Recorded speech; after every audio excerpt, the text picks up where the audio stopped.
So ang tanong, masarap nga ba ang menu sa Jolly Brew? Tara, alamin na natin yan.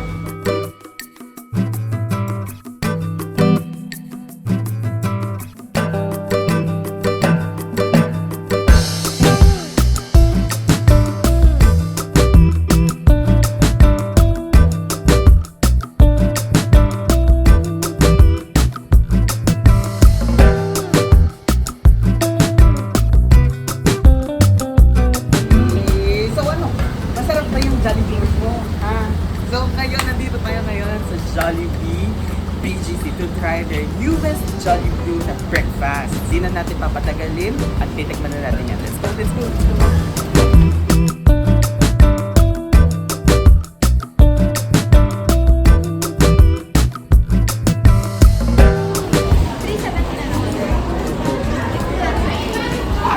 Hello, ano yun? Follow niyo po Metro Viral BGC.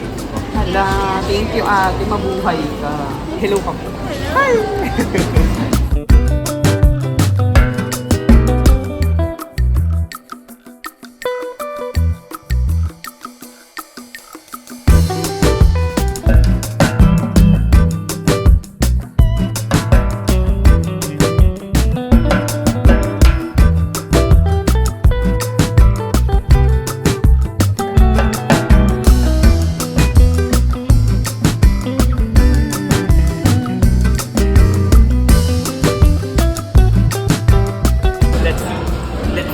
Tikman na natin itong yung sardine and garlic pasta. No! Exciting! May mga pira-piraso talaga siyang sardines and everything. Tapos ma-oil para siyang aliolo. May tomatoes, may cheese. And amoy sardines talaga. Let's see kung matitikman din natin yung garlic taste. Kasi nga, sardine and garlic pasta. Laki! Ang laki, ang haba.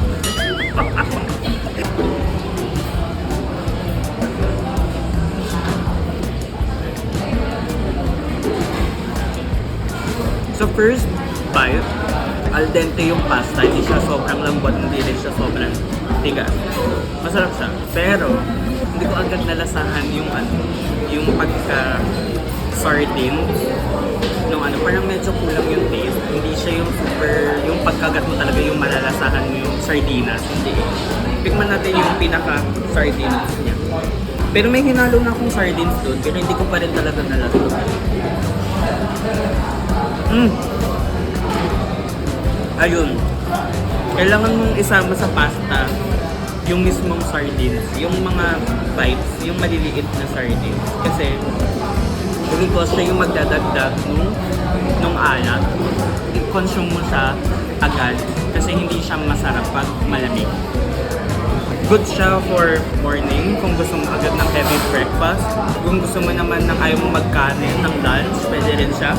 Merienda, yun yung parang pinaka-recommendable ko. Merienda kasi goods yung servings, hindi siya sobrang dami, hindi rin siya sobrang content. Good siya for one person. For me, ulitin ko siya for merienda, pero hindi ko siya yung hahanap-hanap. So, i-rate ko siya for out of them, mga 7 over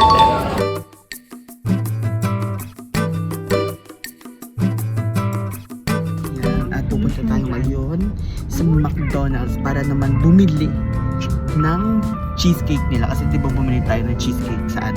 Sa Jollibee. So today, ang gagawin naman natin ay i-compare naman natin yung magkaibang cheesecake. Tingnan natin kung sino mas angat, sino mas angat. Sino mas angat.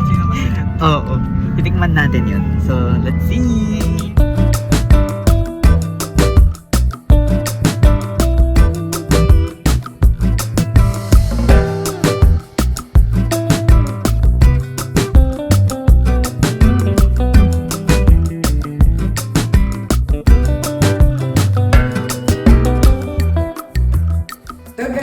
Tayo ngayon sa office at ipapatikim natin sa kanila yung dalawang cheesecake galing sa brand ni Jollibee at brand ni McCafe. At nakikita nyo rin naman dito bakit walang blueberry at walang cream, pero ito may blueberry at may cream. So kasi sa brand na ito yung napag-compare prepare namin kasi sila yung pinakamalapit. Kasi para silang cheesecake. Ito kasi yung original cheesecake na from New York Cheesecake. Ito naman ay blueberry cheesecake. Tara na! Ipapatikim natin sa mga MV Squad!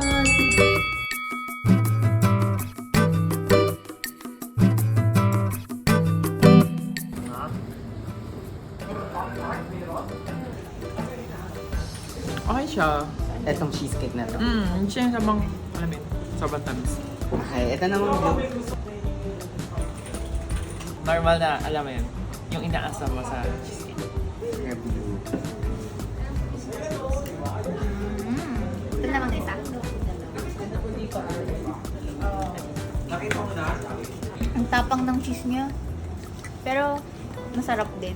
Pero mas gusto ko to kasi may blueberry. In terms of cheese, ako kasi hindi ko trip yung super raming cheesecake. Pwede siguro siya, kaso nakakaumay. Ito na lang. Blue.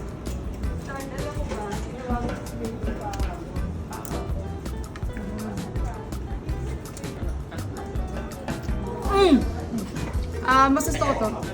Ito, mas gusto mo to. Kasi parang mas ano siya, mas buttery, mas malasa siya. Ito, like it adds yung parang sour-ish na tong fruit sa ibabaw. And then parang to light lang. So kapag mas mahilig ka sa medyo buttery, eggy, hindi ko alam kung anong term. Basta mas ano siya, oo, mas ganun siya. Ito, mas malasa siya. Kasi- Dahil mas gusto ko yun, ito. Yun. Ito na hiwa.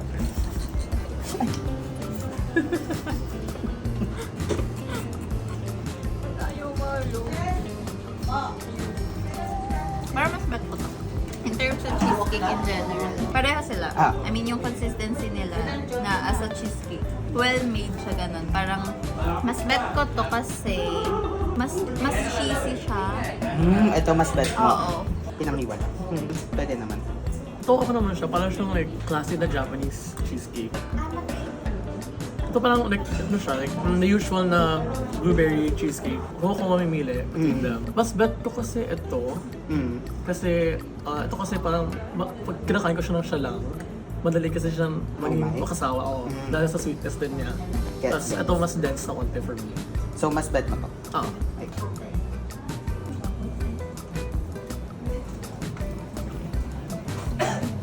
Mas nagustuhan ko po siya yung pangalawa kaysa dito sa una kasi mas soft po yung texture niya and mas hindi po siya matamis, hindi po nakakasawa kainin.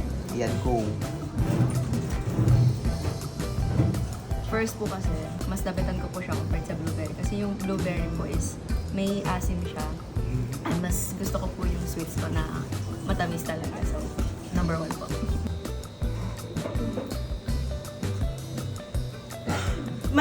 Mas malakas yung pagka-cheese niya, etong plain, kesa dito. Kasi yun lang, yung color pa lang. So, in overall, anong mas bet mo? Etong blueberry cheesecake.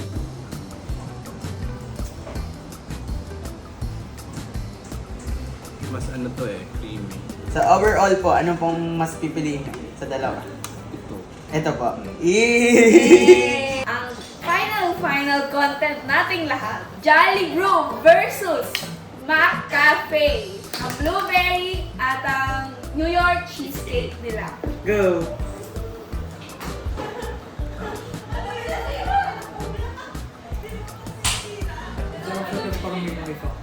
Ito yung cheesecake na cheesecake. Sa Starbucks. Ito yung sa maka. Mas creamy yung Mac Cafe. Sarap to. Saan yung Mac Cafe? Gusto ko yung Mac Cafe kasi mas creamy, mas malambot siyang ano. Sa Jolly Brew, yung bago nila, super strong nung taste. Oh. Lahat, even yung Graham, parang wag sa isang slice, parang good enough na. Pero dito sa McCafe kasi, creamy. Nagko-complement yung Graham, yung blueberry, tsaka yung cream. So for me, pipiliin ko ay yung Jolly Brew. For me, Mac Cafe. Chibugan na! Dami ng mga ano. Overpowered. Overpowered. Napahabol. Napahabol. Hindi na natin to mamadaliin. At hindi na to mamadaliin. Galing pa po kami sa Southern Luzon.